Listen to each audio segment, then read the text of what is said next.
Satu unit speedboat milik Badan Penanggulangan Bencana Daerah PD Jaya terbalik di laut saat berusaha melakukan pencarian korban tenggelam. Bot tersebut terguling akibat diterjang ombak besar.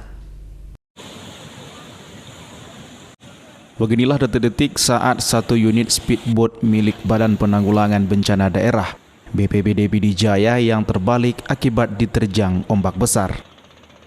Kejadian ini terjadi pada Jumat kemarin 15 Juli 2022 sekitar pukul 10.30 waktu Indonesia Barat saat tim SAR sedang melakukan pencarian korban tenggelam. Tidak ada korban jiwa dalam peristiwa ini. Seluruh petugas SAR selamat karena menggunakan baju pelampung. Seorang tim SAR sempat dibantu dengan menggunakan tali untuk ditarik ke darat. Penarikan salah seorang anggota tim SAR dilakukan akibat tak mampu lagi berenang, sehingga untuk menghindar bertabrakan dengan batu pemecah ombak, anggota tim SAR ditarik menggunakan tali oleh warga. Kapolsek Merdu, Ibda Teku Asari, mengatakan peristiwa ini terjadi saat tim SAR sedang melakukan pencarian korban tenggelam di Pantai Merah Setia, Kecamatan Merdu, Kabupaten PD Jaya. Ini terbalik pas dilakukan pencarian.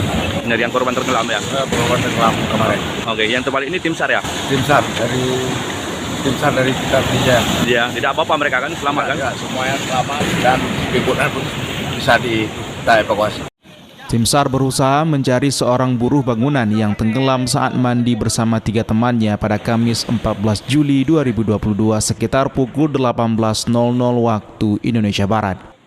Saat pencarian, cuaca laut sangat ekstrim sehingga mengakibatkan speedboat milik BPBD PD Jaya yang digunakan oleh 3 anggota tim SAR diterjang ombak dan terbalik.